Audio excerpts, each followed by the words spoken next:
어느 꽃의 전설. 꽃 위를 나르는 나비 그해 겨울을 어찌 났는지 기억이나 할까. 누군가 가르쳐 줄 이도 없겠지만 알고 싶지도 않을 게다. 지나온 과거가 무엇이 중요하겠는가. 오늘 하루 그리고 내일이 올 터인데 늘 혼자이다가 내 전생에 나였던 당신을 만나 찬찬히 풀어놓는 내 근황을 귀 기울여 들어준 고마움에 목이 메이고, 전생에 얼마나 나를 미워했으면 이렇게 만나 사랑하게 됐는지 고마움에 또 목이 메이고, 아주 넓은 등이 있어 거기에 기대고 업은 채로 달도 보고 별도 보고 밤 이슬도 맞아보고, 예쁜 꽃 이야기 밤새도록 귀 기울여 듣고, 오래오래 울어 눈물은 강물에 흘려보내고, 그리고 내가 제가 되어 떠나는 날 그동안 고마웠던 우리 사랑 하늘에 예쁘게 봉인하고 싶다. 오늘도 잠시 마음을 쉬어가는 시간, 여기용의 문화가 산책, 노래 한 곡 듣고 시작합니다. 김범수입니다. 보고 싶다.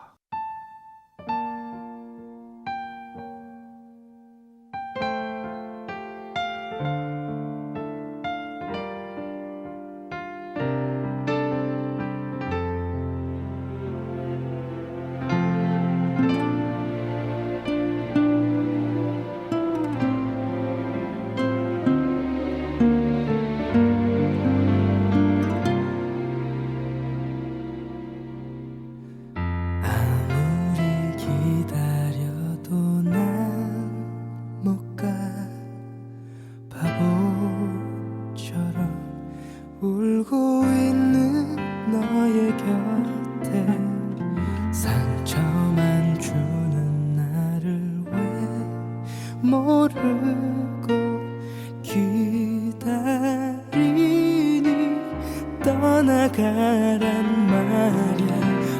보고 싶다 보고 싶다 이런 내가 미워질 만큼 울고 싶다. 내게 무릎 꿇고 모두 없던 일이 될 수 있다면 미칠 듯 사랑했던 기억이 추억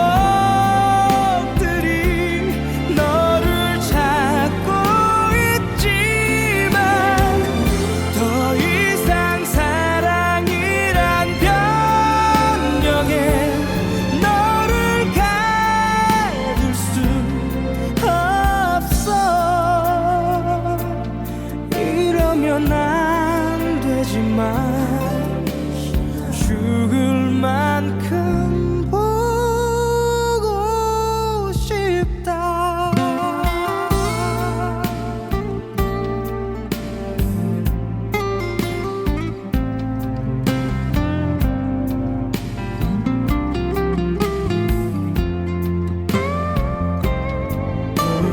보고 싶다 보고 싶다 이런 내가 미워질 만큼 믿고 싶다. 옳은 길이라고 너를 위해 떠나야만 한다고 미칠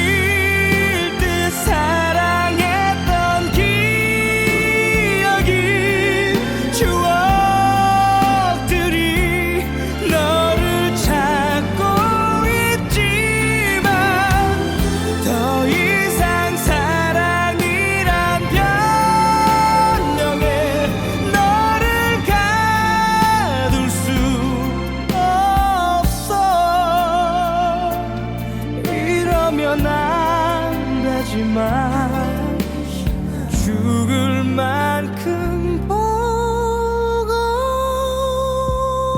싶다.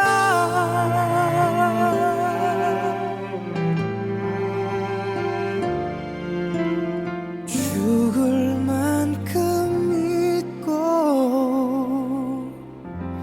싶다.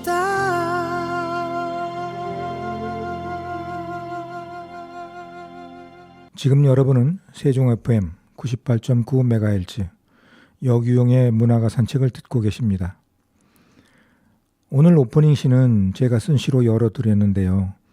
시를 쓰며 받는 위로가 참으로 행복하다는 이야기를 드리고 싶습니다. 내 이야기를 담아낼 수도 있고 하지 못한 이야기도 마음대로 주절거리듯 할 수 있습니다. 그래서 시를 사랑하고 시 쓰는 것을 멈출 수가 없습니다. 가을이 깊었습니다. 어쩌면 겨울의 모습일 수도 있을 텐데요. 추웠다가 더웠다가 참 적응하기 힘든 일기를 보여주고 있습니다. 울긋불긋 단풍도 아름답고 낙엽은 땅 위에 뒹굴며 추억을 잊으려고 애를 씁니다. 그런 가을을 마지막이다 생각하고 마음껏 즐기려고 합니다. 오늘 제가 들려드릴 시는 세종시 시인들로 구성된 세종문인협회 회원들의 시를 골라서 소개해드릴까 합니다. 자주 등장하는 시인들의 시가 아니고 아직은 조용히 시를 쓰지만 그래도 각자 색깔을 가지고 작품 활동을 하는 시인들의 시를 소개하려고 합니다. 같이 감상하는 시간 가져보도록 하겠습니다. 먼저 소개해드릴 시는 김덕희 시인의 시를 소개합니다. 고엽 한번 읽어보겠습니다. 고엽 김덕희. 발 아래 추심들이 구르는 곳, 상심의 길을 가든 나그네의 시선이 잠시 머물고 또다시 떠나기 위해 온 매무새 고칠 때 이방인이 되어 살아온 날들이 뇌리를 스치고 회한의 눈물 옷깃으로만 훔쳐내지만 거역할 수 없는 고뇌의 영만은 열반에서나 끝나려나 보다. 가을에 잘 어울리는 시가 아닌가 합니다. 가는 뒷모습을 쓸쓸하지만 제 할 일 다 하고 가는 모습에서 또 다른 희망을 보기도 하지요. 그러나 그렇게 가는 모습이 참 쓸쓸합니다. 아무도 시선을 주지 않고 무어라 말 한마디 걸어오지도 않으니 더욱 그럴 수밖에 없을 겁니다. 존재의 가치를 몰라줄 때 사람이든 식물이든 그 뒷모습은 한없이 쓸쓸한 겁니다. 김덕희 시인은 경주 태생이시고 백수문학으로 등단을 하신 시인이시자 수필가십니다. 늘 조용조용한 성품에 침착한 모습이 아름다운 시인이시지요. 다음 소개해드릴 시는 김모송 시인의 시 소풍 끝나는 날이라는 시 읽어보겠습니다. 소풍 끝나는 날 김모송. 한 소녀가 지구로 소풍 오던 날 사랑스런 8남매의 막내로 온 가족의 해피바이러스였지. 18의 꽃다운 신부로 남해의 아름다운 선구리 마을로 연지곤지 찍고 꽃가마 타고 들어선 희노애락의 소풍길. 삼류통속 소설 같은 맏며느리 시집살이 여자의 일생이라는 유행가 가사 같은 삶. 94년간의 소풍 끝나는 날 천국 소망으로 모은 기도손 감사합니다이 사랑합니다. 아픔도 슬픔도 없는 나라에서 영생을 누리소서. 모든 사람들이 누군가 기억하고 싶은 사람이 있을 겁니다. 그 중에서도 부모님이라면 더욱 그리하겠지요. 꿈 많고 사랑 가득한 젊은 시절 자식 사랑으로 늘 노심초사하며 사시던 부모님을 그리워하는 시라고 생각을 합니다. 자식으로서 결코 잊을 수 없는 부모님 사랑을 다시 한번 가슴 저리게 느낍니다. 김모송 시인은 몇 년 전에 세종으로 이주를 하셨는데요. 시쓰기를 좋아하셔서 제가 백수문학과 세종시협으로 안내를 했던 기억이 있는 시인입니다. 지금은 백수문학과 세종문인협회에서 많은 일을 하시며 활동하시는 아주 활기찬 시인이시지요. 다음에 소개해드릴 시는 김수현 시인의 남해 보리암 읽어보겠습니다. 남해 보리암 김수현. 남해 보리암은 길이 쉬 허락하지 않았다. 벚꽃이 꽃망울을 터뜨리기 시작했지만 바람은 강하고 기온은 낮았으며 길은 고단했다. 기도하면 한 가지 소원은 꼭 들어준다는 해수 관음상 앞에 나를 죽이고 절을 올리며 세상에서 가장 이기적인 기도를 했다. 오직 나만을 위해, 오직 나만의 꿈을 위해. 급기야는 내 이기적인 기도가 세상을 위한 기도가 되어달라는 이기적인 기도의 끝은 보이지 않았다. 아픈 몸을 이끌고 힘겹게 동행한 그녀는 자기 자신을 버리고 오직 나만을 위해 기도했고 그만큼 더 간절했고 더 순수했다. 미친 바람은 대나무 숲을 거칠게 핥고 지나갔고 아슬하게 매달린 보리암 추녀 끝 풍경 소리는 요란했다. 희미한 안개 사이로 보슬비물이 바다로 향하고 저 멀리 산등성이의 섬과 바다의 경계는 모호했다. 남해 보리암을 몇 번 가본 기억이 있습니다. 산행을 겸해서 혹은 여행으로 다녀왔는데요. 보리암 풍경이 너무 아름다워서 지금도 가끔 생각이 나곤 합니다. 고즈넉한 풍경도 좋고요. 거기서 보는 망망대해 아득함도 참 좋습니다. 그곳에서의 심경을 표현하신 시를 읽으니 제가 갔을 때 생각이 문득 납니다. 아마 김수현 시인도 부분적으로는 저하고 같은 느낌이었지 않을까 생각합니다. 간절한 마음으로 올렸을 기도의 끝을 가슴에 담고 왔을 테지요. 그 마음을 시를 읽으며 미루어 짐작해 봅니다. 김수현 시인은 이곳 연기 출생이십니다. 다양한 사회활동으로 많은 일들을 하고 계시지요. 지금 세종시는 이런 젊은 사람들의 활동이 다른 곳에 비하여 크게 두드러지는 곳이기도 합니다. 앞으로 더 많은 일을 하시는 모습을 보았으면 합니다. 이어서 읽어드릴 시는 김혜정 시인의 시 그리움 읽어드리겠습니다. 그리움, 김혜정. 어디서 왔을까 이 가을은, 어디서 왔을까 이 그리움은. 가을과 그리움은 전혀 다르건만 가을바람 스산하면 그리움이 피어오르고 가을 낙엽 구르면 그리움도 구르네. 낙엽과 그리움은 전혀 다르건만 10월의 달빛은 그리움 몰고 오고 겨울가 흐르는 물소린 그리움을 노래하네. 달빛과 그리움은 전혀 다르건만 그리움의 음성은 들릴 듯 말 듯, 그리움의 손짓은 보일 듯 말 듯, 손짓도 음성도 모두 그리움. 이 그리움이라는 시도 아마 어떤 아름다운 추억 그리고 보고픈 마음을 담고 있는 시가 아닐까 생각을 해봅니다. 사람마다 가지고 있는 그리움의 종류와 크기가 참 다 다르지요. 아픔도 그리움이 되고 슬픔도 그리움이 됩니다. 김혜정 시인은 경북 영천 출생이시고 백수문학을 통해 등단을 하셨습니다. 이후 세종문단에서도 많은 활동을 하고 계십니다. 자, 여기서 잠시 쉬며 노래 한 곡 듣습니다. 조항조, 후.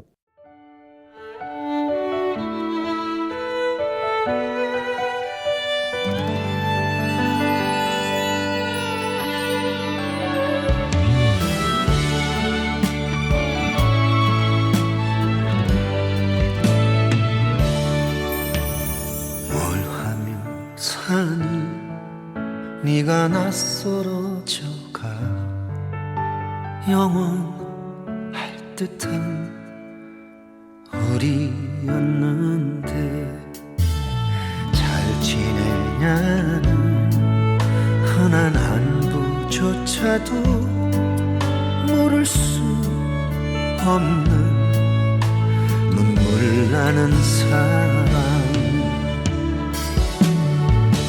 우연에 이끌려 또 한 걸음 뒤돌아보면 영화 같은 사랑이었는데 내 가슴에서 끄집어낸 바람 같은 추억 후하고 불면 잊혀져 갈까.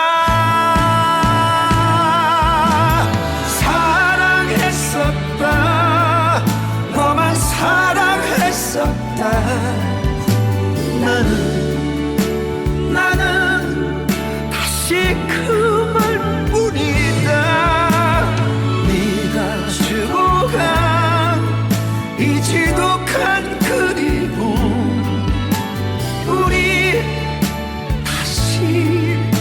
사랑할 수 있을까?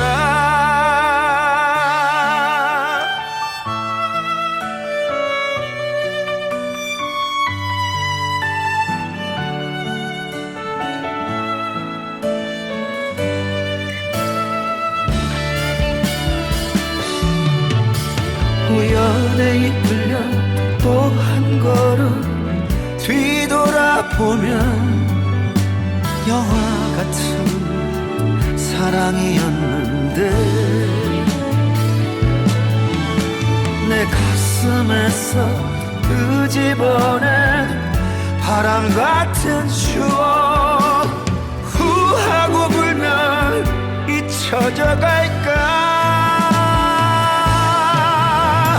사랑했었다, 너만 사랑했었다. 나는 다시 그 말뿐이다. 네가 주고 간 이 지독한 그리움, 우리 다시 사랑할 수 있을까?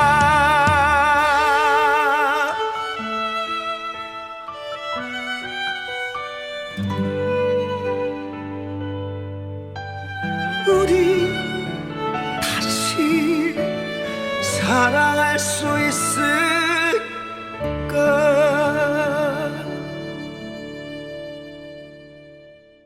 지금 여러분은 세종 FM 98.9MHz 여기용의 문화가 산책을 듣고 계십니다. 요즘은 계절이 변하는 모습에서도 혹은 아침 창밖의 풍경에서도 삶의 가치와 그 속에 담겨있는 의미를 추측해 보려고 하는 이상한 습관이 생겼습니다. 그런 과정 속에서 다시 보이는 풍경이 아름답기만 합니다. 가을이 주는 아름다움입니다. 지난달 중순에는 같이 활동하시는 선생님들과 멀리 안동으로 가을 나들이 겸 선진지 견학을 다녀왔는데요. 기후 탓인지 아직 제대로 된 가을은 아니었습니다. 안동하면 선비의 고장이고 역사문화적 가치가 높은 곳이 많은 지역이라 둘러볼 곳이 참 많기도 했습니다. 우리가 갔던 곳은 옛기마을이라는 곳이었는데요. 그것을 중심으로 주변에 안동댐과 독립운동의 본거지라고 할 수 있는 석주 이상용 선생의 생가 임천각도 둘러보았고요. 그리고 봉정사를 거쳐 월영교의 야경까지 보느라고 저녁을 먹고 집으로 다시 돌아올 수 있는 시간을 만들었었습니다. 시를 소개하다 말고 쓸데없는 이야기가 길어졌습니다. 이어서 읽어드릴 시는 모나로 시인의 시 인생 그 외롭고 쓸쓸한 길 읽어봅니다. 인생 그 외롭고 쓸쓸한 길, 모나로. 해지는 저녁 먼 하늘에 노을이 물들고 까마귀 나는 밀밭길에 어둠이 내린다. 나 홀로 걸어가는 아무도 없는 길, 한 줄기 마른 찬바람이 삶의 무게에 지친 내 등을 떠민다. 하늘엔 하나둘 별들이 소곤대고 한없이 밀려오는 외로움 그리고 쓸쓸함. 나는 지금 어디로 가고 있는지, 무엇을 찾으러 여기 왔는지, 나는 누구인지 자꾸만 뒤돌아보는 지나온 삶의 흔적들. 삶은 왜 이렇게 고달프고 힘이 드는지. 앙상한 나뭇잎 강물에 정처 없이 떠내려가고 아련한 그리움과 아쉬움, 소리 없이 흐르는 가슴 속에 맺힌 눈물. 도무지 알 수 없는 인생 그 외롭고 쓸쓸한 길. 네, 시를 읽으며 인생을 다시 생각해 봅니다. 어쩌면 인생은 참 쓸쓸합니다. 홀로 왔다가 이리저리 부대끼며 정신없이 살고, 그리고 그런 공로도 인정받지 못하고 뒤안길로 물러납니다. 그 순간순간에 드는 생각은 나는 누구인가 하는 거지요. 가끔은 모나로 시인처럼 시 속에서 자신을 돌아보기도 합니다. 삶이 무의미하게 느껴질 때 드는 생각인데요. 나는 누구이며 어디로 가고 있는지, 무엇을 하며 사는지 목적을 잃어버린 채 방황하는 마음을 저도 가끔 봅니다. 모나로 시인은 세종 홍익대학교 교수이신데 우연히 저하고 인연이 닿아 문학활동을 열심히 하고 계시는데요. 백수문학과 문인협회 등에서 조용조용 활동을 하고 계십니다. 다음에 소개해드릴 시는 신병삼 시인의 시 담따 읽어봅니다. 담따 신병삼. 사랑은 담는 것. 임의 고운 암이 한 줌 남고 새처럼 흘긴 눈매 새겨놓고 달걀같이 둥근 볼에 연지는 한 점 뭉근한 콧망울엔 깨알 하나 떨어졌네. 날로 부르던 작은 입술에 날로 반기던 고운 눈매에 그저 한 번 더 입맞춤 하려 할 때 생각 바구니가 와르르 그리움도 그저 담는 것. 네, 노래하듯 하소연하듯 어렵지 않은 시어로 풀어낸 시입니다. 단순하지만 일상적인 이야기들이 그리움으로 담겼습니다. 신병삼 시인은 조치원 출생이시고요. 2022년 백수문학으로 등단을 하셨습니다. 아직은 신출내기 시인이시지요. 앞으로 더 많은 발전이 기대되는 시인이십니다. 지금도 열심히 하시는 모습에 응원을 보냅니다. 다음에 소개할 시는 양점식 시인의 시 그리움 하나라는 시 소개합니다. 그리움 하나. 양점식. 풀잎에 던져놓은 아련한 이슬 하나. 호롱불 밝혀 이슬을 잡아보니 눈물이 삼켜버린 그리움이더라. 비틀거린 바람은 흐린 기억의 언덕을 오르고 영혼마저 시린 아픔들은 허공의 아련한 그리움으로 남네. 네, 마치 노래하듯 읊조리는 기분으로 읽을 수 있는 시입니다. 양점식 시인은 멀리 남해에 계시는 시인인데요. 백수문학과 인연이 닿아서 작품을 내고 활동을 하시는 농부 시인이십니다. 산청에서 사과 농사를 크게 하시고 계시는데 얼마 전에는 건강이 안 좋아서 고생을 하셨다고 합니다. 잠시 노래 듣고 이어가겠습니다. 박효신 추억은 사랑을 닮아, 김광진 편지 두 곡을 이어서 들어봅니다.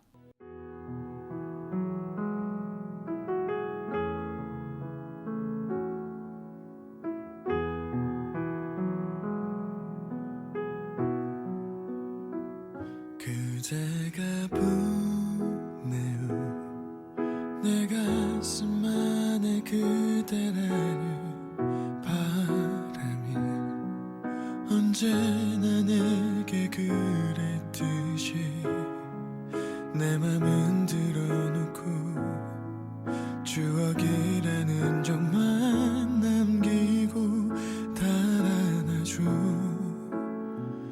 난 길을 잃었죠.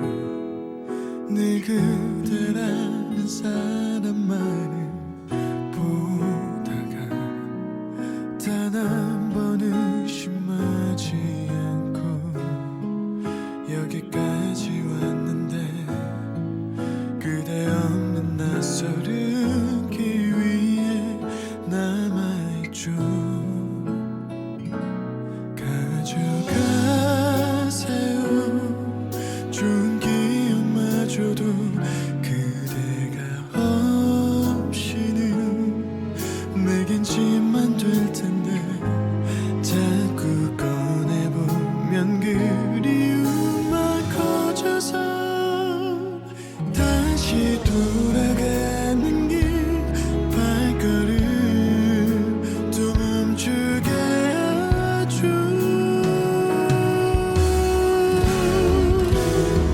추억은 사랑을 닮아 난 자꾸 돌아보겠죠. 그곳엔 아직도 그대가 있어서 그래서 아픈가 봐요. 한 번쯤 꼭 한 번쯤은 그대도 날 볼까 봐 오늘도 기다려요.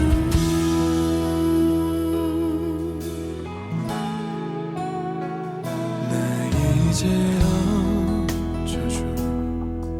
아무리 그댈 달아나려 해봐도 한 뼘도 멀어지지 못해.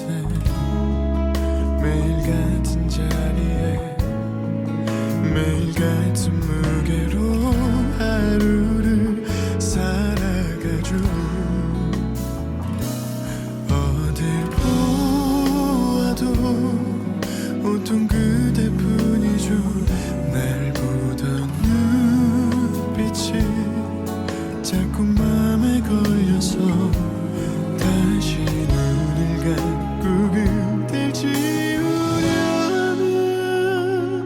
굳게 담은 입술이 떨려와 참았던 눈물이 흐르죠. 추억은 사랑을 닮아 난 자꾸 돌아보겠죠. 그곳엔 아직도 그대가 있어서 그래서 아픈가 봐요. 한 번쯤 꼭 한 번쯤은 그대도 날 볼까 봐. 오늘도 기다려요.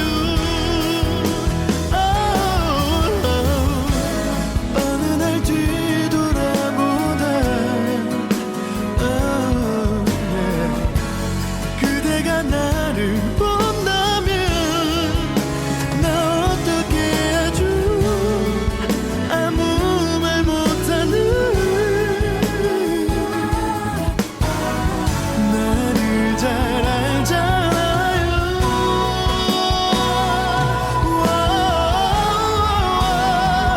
추억은 바람을 타고 언젠가 흩어질 텐데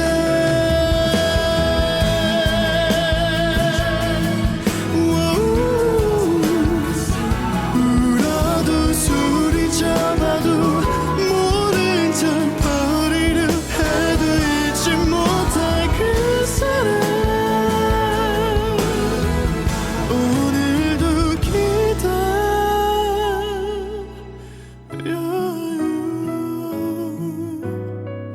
나를 잘 알잖아요.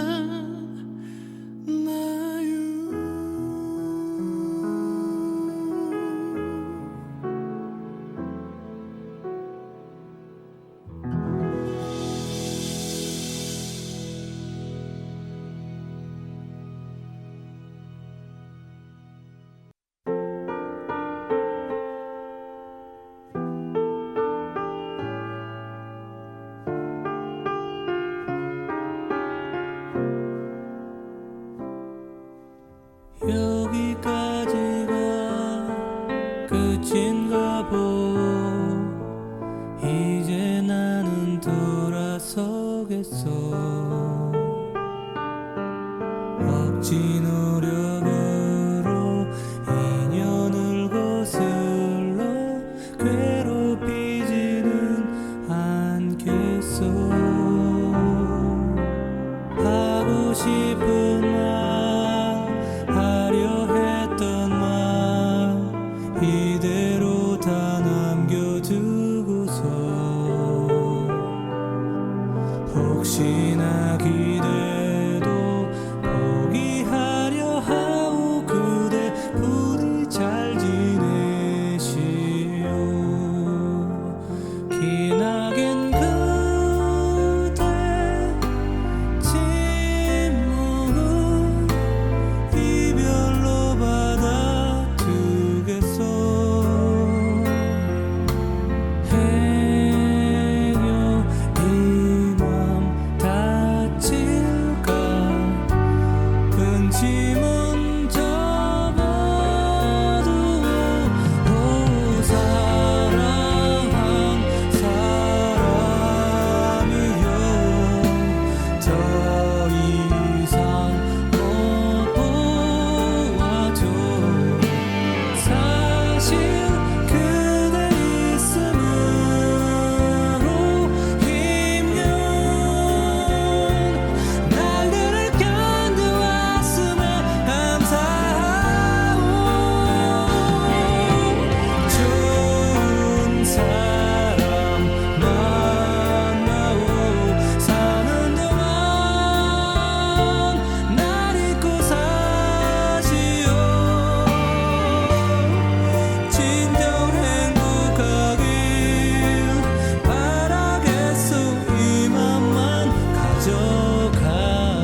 지금 여러분은 세종 FM 98.9MHz 여기용의 문화가 산책을 듣고 계십니다.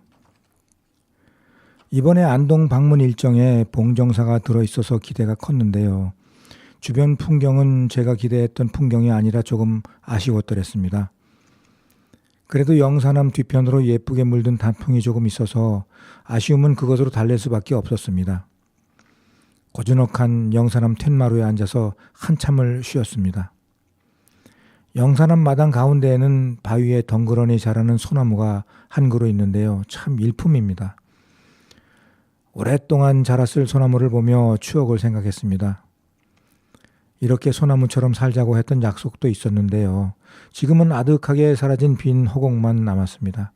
쓸쓸하게 말이죠. 시간이 있었으면 근처에 있는 광흥사도 들러보았을 겁니다. 그것도 제게는 추억이 깃든 곳이거든요.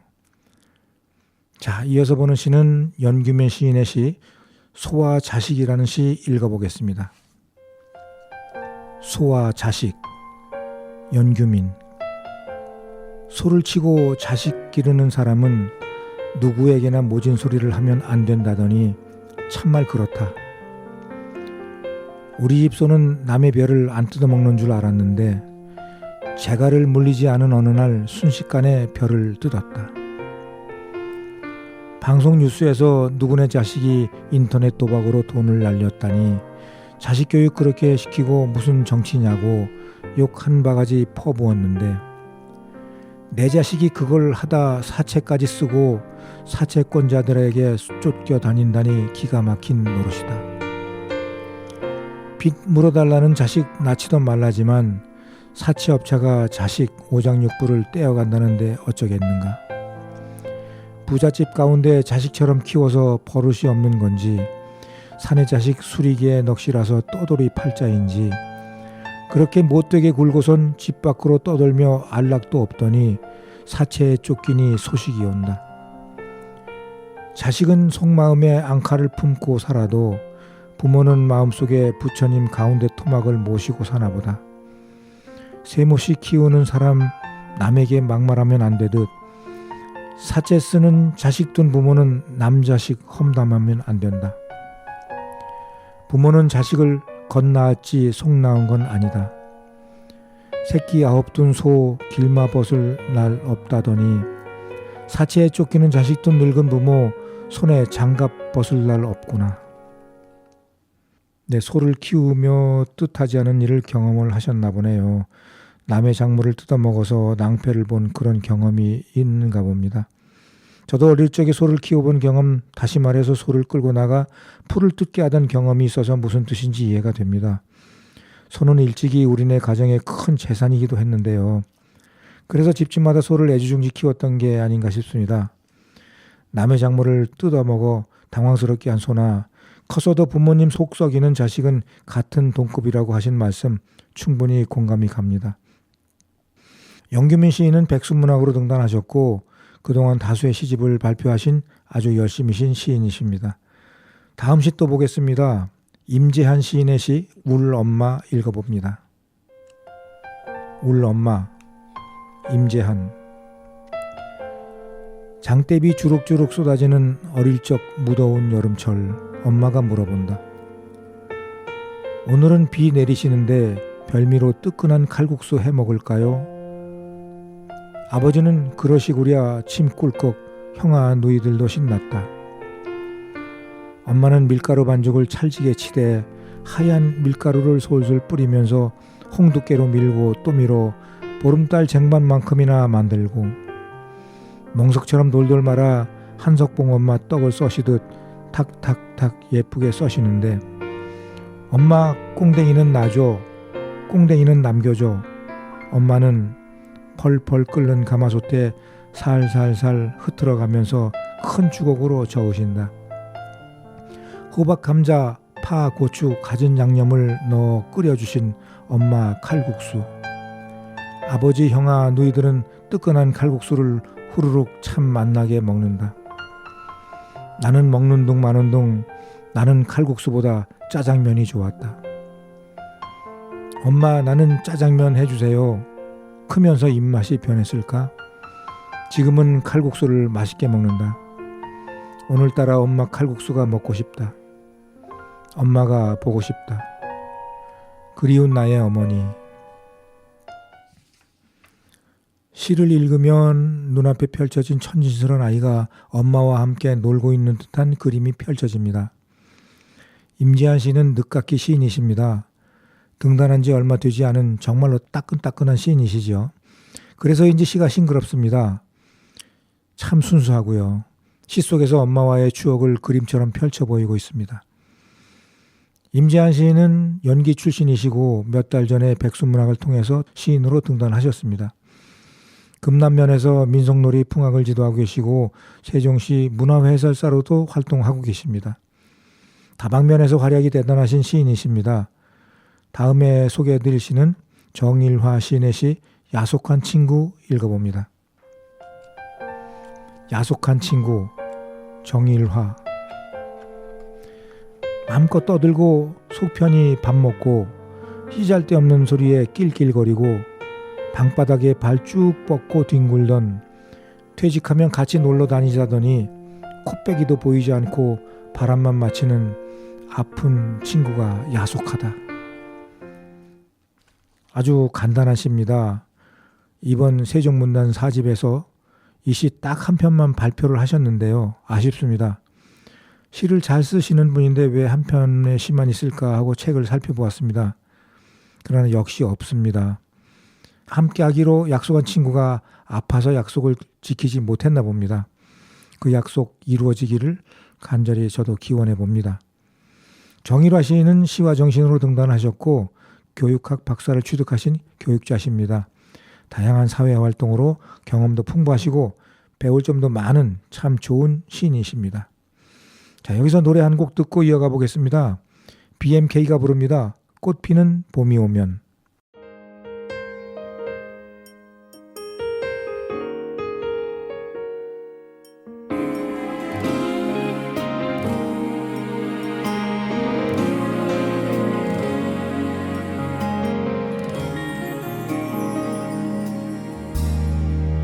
네가 떠난 그 후로 내 눈물은 올 수 없나 봐. 어렵고 싶어도 다시 흐른 눈물 때문에 널 잃은 내 슬픔에 세상이 얼어도 날 잊어 미움이 날 핥혀도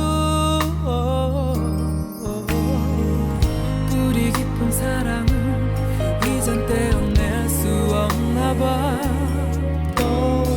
처음부터 넌 내 몸과 한 몸이었던 것처럼 그 어떤 사랑조차 꿈도 못 꾸고 이내 널 그리고 또 원하고 난 네 이름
지금 여러분은 세종 FM 98.9MHz 여기용의 문화가 산책을 듣고 계십니다. 이어서 소개해드릴 시는 이영준 시인의 시 청량사 읽어보겠습니다. 청량사, 이영준. 깊은 계곡 숨은 길 찾아 헤매다 단풍잎 떨어져 쌓인 그곳에 찬 이슬만 희끄물의 숲에 어렸네. 말리방 나그네 홀로 찾아와 물소리만 조랑조랑 덫을 삼으니 높이 솟은 산봉우리 다락 위에는 고요한 청량사 선을 하구나. 오늘따라 보름달 절이 밝아서 나그네 백년 시름 속에 속새도 있는데 밤 하늘엔 기러기 은하수 건너 이 밤도 고단한 날개 어디매를 찾는가. 청량산은 오래전에 한번 등산길에 잠시 들러본 기억이 있는 곳입니다. 청량산 중턱에 자리 잡고 있는 천년 고찰인데요.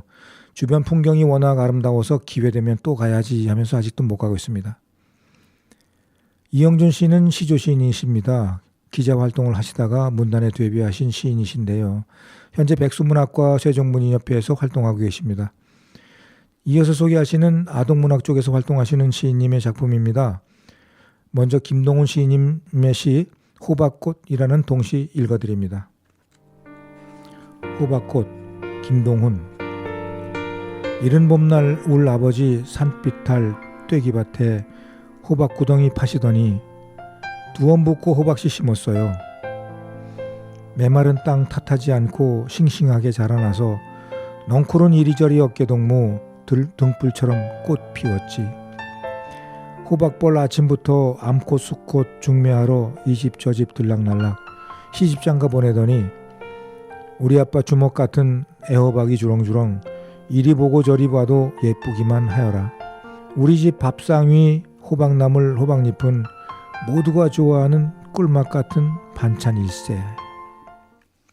옛날에는 호박을 심을 때 그랬죠. 울타리 옆에 구덩이를 파고는 화장실 거름 한 바가지 넣어서 흙이 썩을 때쯤 호박을 심었습니다. 그 이유는 모르겠는데요. 꼭 호박 구덩이에는 그렇게 걸음을 했던 기억이 있습니다. 김동훈 시인님은 연기 지역에서 오랫동안 교편을 잡으시고 교장으로 퇴임을 하셨습니다. 그래서인지 유난히 아이들에 대한 사랑이 깊으신데요. 참 동시를 잘 쓰시는 시인님이십니다. 다음에는 문희순 시인의 시 삼총사 읽어드립니다. 삼총사, 문희순. 엔젤 트럼펫 길가에서 나란히 노래 불러주는 등굣길. 축구복 입은 친구들 햇볕에 그을린 갈색 얼굴. 팔다리가 길쭉한 우린 누가 봐도 멋져요. 축구를 좋아해서 달리기도 잘하고 키도 비슷비슷. 축구도 공부도 포기할 수 없어요. 서로 도와주고 배려하는 소중한 삼총사가 되자고 다짐했어요. 아이들의 재기발랄한 모습이 그려집니다. 문희순 시인은 일찍이 오늘의 문학사로 데뷔하셨으며 대전에서 문인으로 활동하시다가 백수문학에서도 활동을 하십니다. 많은 저서와 큰 상도 여러 번 수상하신 중견 시인이십니다. 이어서 소개해드릴 시는 박희숙 시인의 동시 한 편인데요. 이 시 마지막으로 소개해드리겠습니다. 제목은 보랏빛 도라지꽃 읽어드립니다. 보랏빛 도라지꽃, 박희숙. 할머니 따라가 만난 언덕 위 도라지꽃. 송이송이 햇살 담고 살랑살랑 바람 따라 웃어요. 별같은 꽃등 흔들릴 때마다 할머니와 나 보랏빛 물이 들어요. 네, 이렇게 세종문인협회의 4집 세종문단에 올라온 시를 소개해드렸는데요. 마지막에 동시를 읽으며 마음이 달뜬 아이가 된 듯 기분이 그렇습니다. 시를 읽는 마음은 아름답습니다. 시를 쓰는 마음은 따뜻하고 순수합니다. 그러나 그러지 못한 시인들도 참 많습니다. 겸손하지 못하고 자만에 빠진 시인들 많이 봅니다. 시를 읽으며 자꾸 제 마음속을 단독하고 단속하는 이유이기도 합니다. 저도 자만에 빠질까 봐 걱정이 돼서요. 오늘도 이렇게 시를 소개해드리며 즐거운 시간 함께 했습니다. 오늘의 끝곡으로 성시경 거리에서 들으며 이 시간을 마치겠습니다. 지금까지 애청해 주셔서 감사합니다. 이 프로그램은 시청자가 직접 제작한 프로그램으로 방송통신위원회 방송통신발전기금으로 제작 지원되고 있습니다.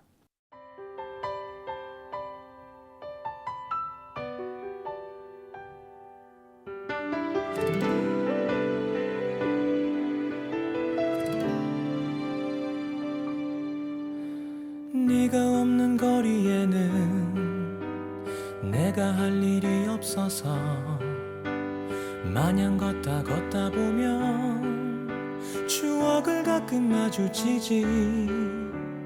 떠오르는 너의 모습, 내 살아나는 그리움 한 번에 참 잊기 힘든 사람이란 걸 또 한 번 느껴지는 하루. 어디쯤에 머무는지 또 어떻게 살아가는지 걷다 보면 누가 말해줄 것 같아. 이 거리가 익숙했던 우리 발걸음이 나란했던